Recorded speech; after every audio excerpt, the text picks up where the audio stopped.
Краснофлотцы, командиры политработники, рабочие и работницы, колхозники и колхозницы, работники интеллигентного труда, братья и сестры в тылу наших врагов, временно подпавшие под иго немецких разбойников, наши славные партизаны и партизанки, разрушающие тылы наших врагов. Это не решается правительство.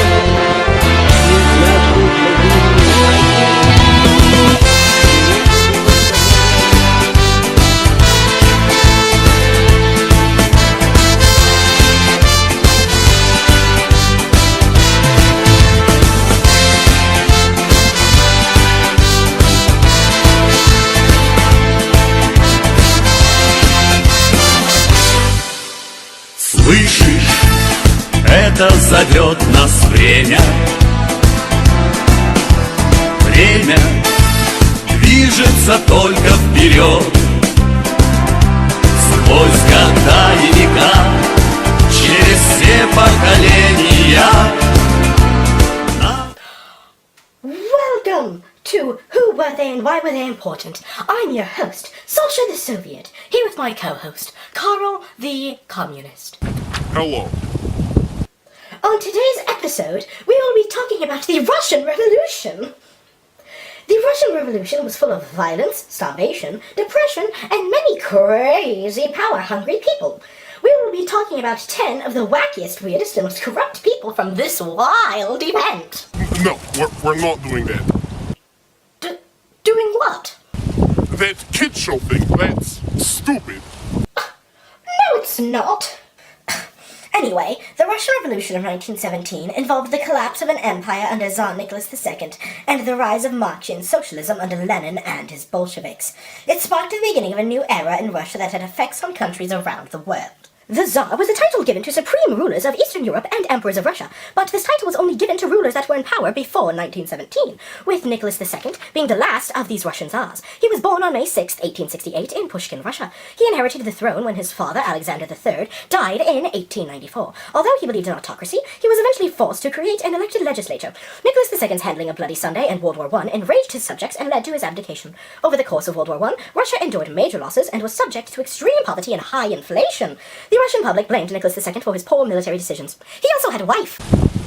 Alexandra Fyodorova was born on June 6, 1872 in Darmstadt, Germany. She married Russian Tsar Nicholas II in 1894. Unpopular at court, she turned to mystic Grigory Rasputin for counsel after her son developed hemophilia. Let's talk about Rasputin. Rasputin was born into a peasant family in Siberia, Russia, around 1869. After failing to become a monk, Rasputin became a wanderer and eventually entered the court of Tsar Nicholas II because of his alleged healing abilities. Known for his prophetic powers, he became a favorite of Nicholas's wife, Alexandra, but his political influence was minor. Except the nobles did not like Rasputin. What for? They thought he was weird, and they felt he was gaining too much power. So, what did they do about it? They killed him.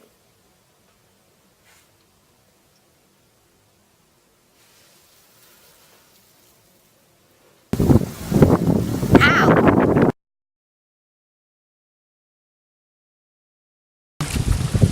That's an unfortunate way to go. But he was poisoned. He drank a few glasses, actually. Then when that didn't work, they shot him. But he was unaffected. So he was like, I am not dead yet. I can dance and I can... And the other people were like... He is not yet dead. They rolled him up in a carpet and threw him in the river. Well, now he's dead.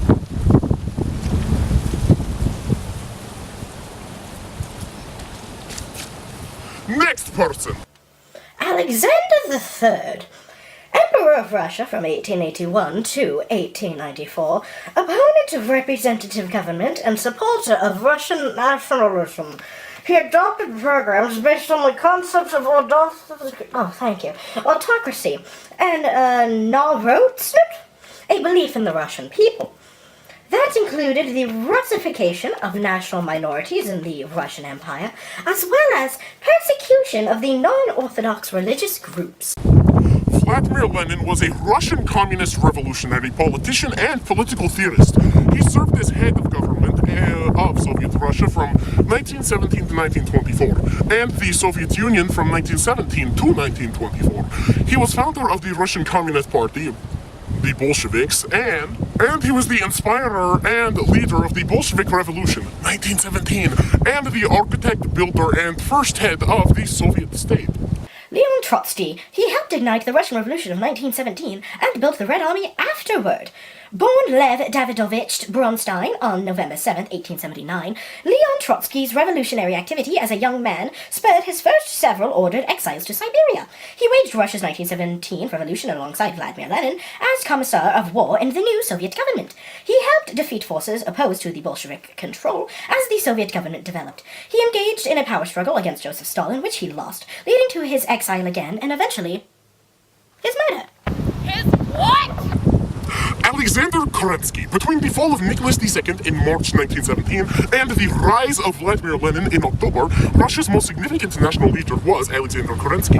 During the 8 months of the provisional government, Kerensky held 3 important portfolios: justice, war, and prime ministership. A liberal socialist popular with the masses and a compelling public speaker, Kerensky was the man who might have saved Russia from political extremism. Instead, his dogged commitment to keeping Russia in the war and his political short-sightedness signed the death warrant of the provisional government. In late October 1917, Kerensky was toppled from power and forced to flee Russia. An impotent and defeated figure who had failed to capitalize on the great opportunity passed away. Felix Dzerzhinsky was the first head of the Fiat Cheka, the first name given to the post-revolutionary Russia's secret police force. Dzerzhinsky was born on September 11, 1877, and died on July 20, 1926. For all the power Dzerzhinsky wielded in the Cheka, he actually joined the Bolshevik Party quite late in his life. However, Dzerzhinsky always had the full support of Vladimir Lenin, even when the work of the Cheka seemingly went to excess. Dzerzhinsky only had to convince the party leader after the November 1917 revolution that he only ordered what he did against class enemies or enemies of the state to receive his support. Lev Kamenev was the brother-in-law of Leon Trotsky. He served briefly as the equivalent of the first head of state of Soviet Russia in 1917, and from 1923 to 1924 as acting premier in the last year of Vladimir Lenin's life. Joseph Stalin viewed him as a source of discontent and a source of opposition in his own leadership. After Kamenev fell out of favor, Stalin had...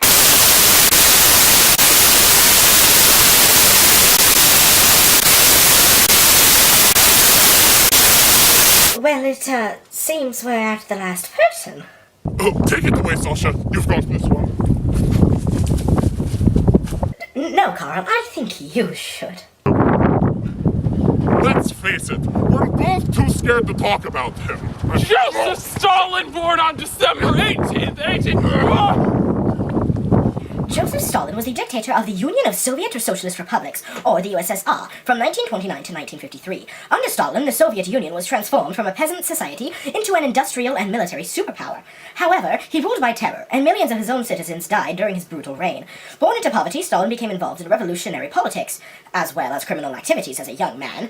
After Bolshevik leader Vladimir Lenin died, Stalin outmaneuvered his rivals for control of the party. Once in power, he collectivized farming and had potential enemies executed or sent to forced labor camps. Stalin aligned with the United States and Britain in World War I, but afterward engaged in an increasingly tense relationship with the West known as the Cold War. After his death, the Soviets initiated a de-Stalinization process. He was a scary man. Very! Shut up! So, Carl, let's get going on to the next segment. Oh, the timeline of events?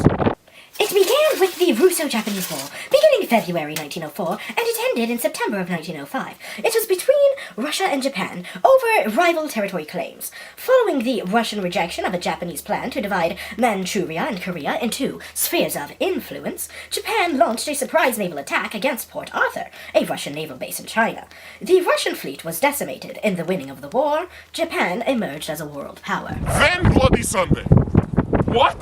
Get out!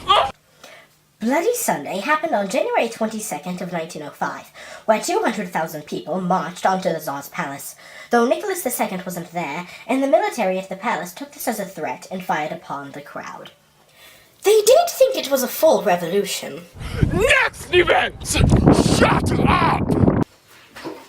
The NEP, or the New Economic Policy, was a revised economic strategy introduced by Lenin and the Soviet government in the late 1910s. It was introduced to provide extra funds for Russia's depleted and war-ravaged economy. The main feature of the NEP was to relax the severe restrictions and gain requisitioning imposed on Russia by war communism. And then. The start of World War I, July 28, 1914. When the war started, Archduke Ferdinand, an heir to the Empire of Austria, was shot by Garib Princip. Throughout the war, Russia struggled, like they always do. They came across many issues, such as not having enough rations, ammunition, and they often ran out of troops. The war was very harmful. I think he's gone.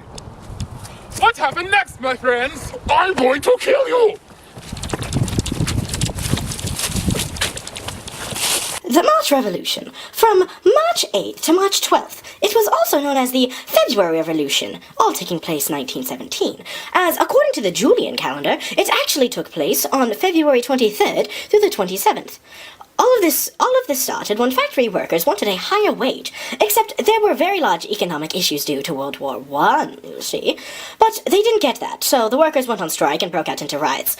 And the next event after that was on November 6th and 7th, 1917, or October 24th and 25th on the Julian calendar, which is often why this event is referred to as the October Revolution. Leftist revolutionaries led by Bolshevik party leader Vladimir Lenin launched a nearly bloodless coup d'etat against the Duma's provisional government. The provisional government had been assembled by a group of leaders from Russia's bourgeoisie, council of soldiers, peasants, and workers. The Bolsheviks and their allies occupied government buildings and other strategic locations in Petrograd, and soon formed a new government, with Lenin as its head. Lenin became the dictator of the world's first communist state. Wait. Carl, you've been very quiet. Carl, no, stop that, no! Fine. Where did we leave off? The Bolshevik Revolution. The participants included the Red and White armies. The Red Army fought for their beloved Lenin's Bolshevik government, while the White Army represents a sizable batch of somewhat allied forces, including monarchs, capitalists, and supporters of democratic socialism. The Russian Civil War ended in 1923, with Lenin's Red Army claiming victory and establishing the Soviet Union. Go ahead, Sasha. The Treaty of Brest-Litovsk was a peace treaty signed on March 3, 1918. The treaty called for peace between the Bolshevik government and the Central Powers. The CP at the time consisted of Germany, Austria-Hungary, Bulgaria, and the Ottoman Empire. My favorite part!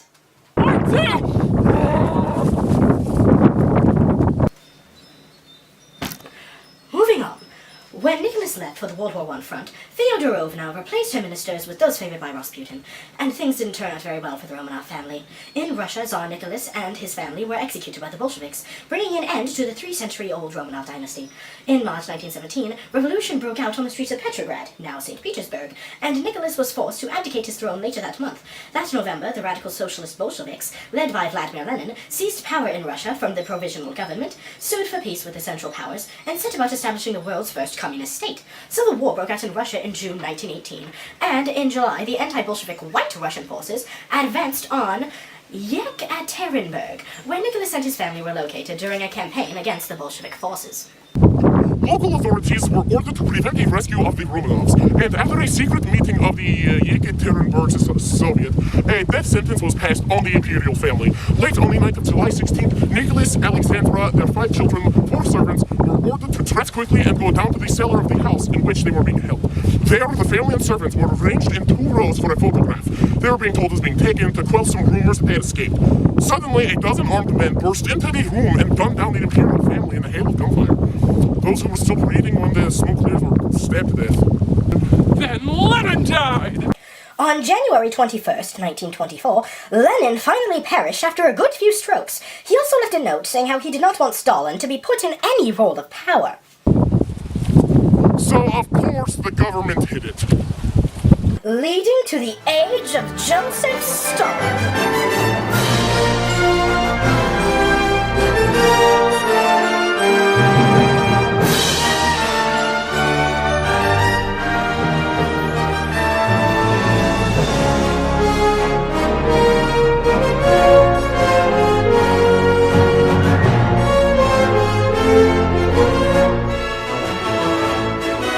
Stalin's five-year plan concentrated on developing heavy industry and collectivizing agriculture at the cost of a drastic fall in consumer goods.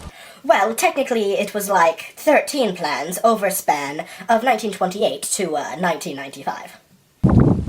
These plans were supposed to strike up an economic uproar, and in some ways they did, as Russia, for what seemed like a longer amount of time than it takes to read the Harry Potter novel, were very behind the times. But Stalin's plans really helped everyone out in some way. But these advancements also led to millions of deaths. Oh, like me? There's a new one! Part of the forced collectivization of farms and the Ukraine famine was Stalin doing what he does best and took away people's rights to their own property and made everyone share. It was supposed to help remedy the food crisis in Russia, but of course that's not what happened. All the farmers had to give up all their grain and anything else they grew to the government to take care of. Now, while this lack of food may have been by accident, Stalin wasn't opposed to making others suffer. You're learning this now? Some people in the Ukraine were really wanting independence from Stalin, so he strategically made a famine in what is known as the breadbasket of Europe, causing the death of an estimated 7 million deaths. Then the Great Purges, where the Red Army, the Socialists, repressed and purged the Communist Party by wrongly arresting peasants and monarchists using very cruel and unnecessary ways, such as how they would make vans drive through towns and spray the peasants with gas who had no trials.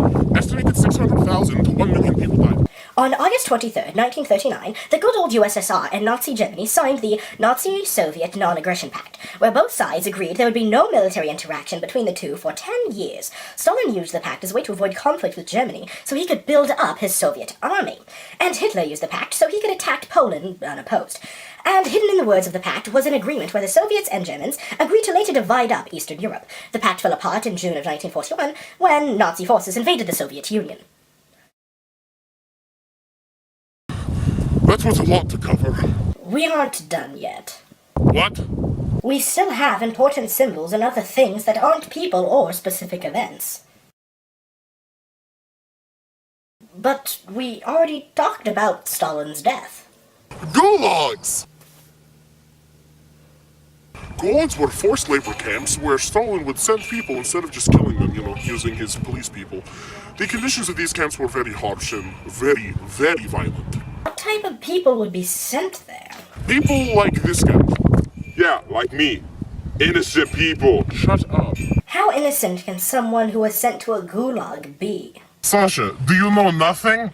Well, a gulag is a prison camp, so you must be bad if you were to be sent to one. Whatever, my turn. Indoctrination is the process of teaching a person or group to accept certain beliefs. How does that relate to the revolution? Shut up, I do the talking. How does that relate to the revolution? Well, you see, Stalin replaced Jesus with himself. So instead of praying to your God, you pray to Stalin. That's also religious persecution, which is the systematic mistreatment of an individual or group of individuals as a response to their religious beliefs or affiliations. People who were to have been discovered worshipping anything else but Stalin were punished. Are you serious? I said shut up. Don't test him. He will bite back.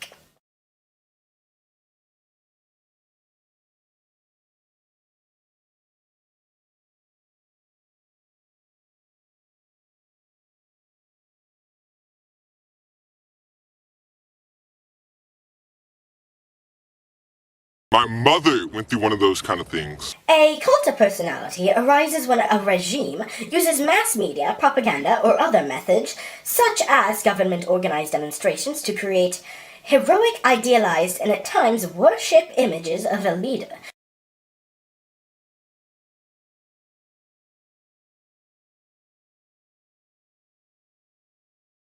Or propaganda, which is information, especially of a biased or misleading nature, used to promote or publicize a particular political cause or point of view. Oh yeah, that stuff is everywhere in my village. Oh, I warned you. Cossacks were a group of people scattered across Russia, whose military service included protecting borders, or even during the revolution, fighting in the White and Red armies. Poorer Cossacks fought for the Red Army, and higher-ranked ones fought for the White Army. Welcome back. Don't test me!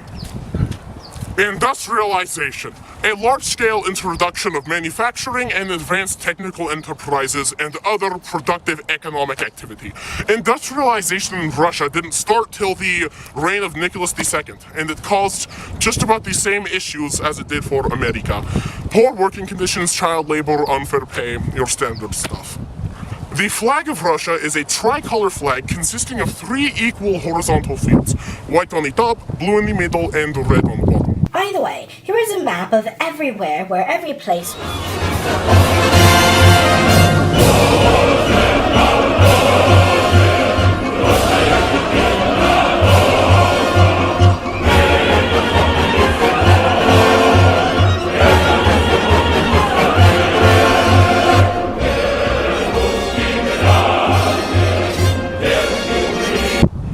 Thank you, Sasha, for that seemingly random map interruption.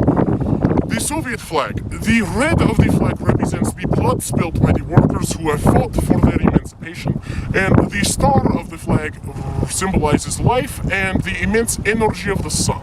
The hammer represents the workers together formed, and the sickle is for the unique Russian way of unity. Sasha, finish us off.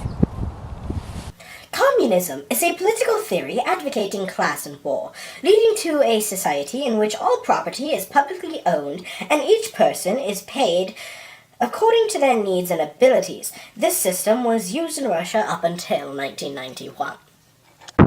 And that was the Russian Revolution to the best of our abilities. Good night, y'all.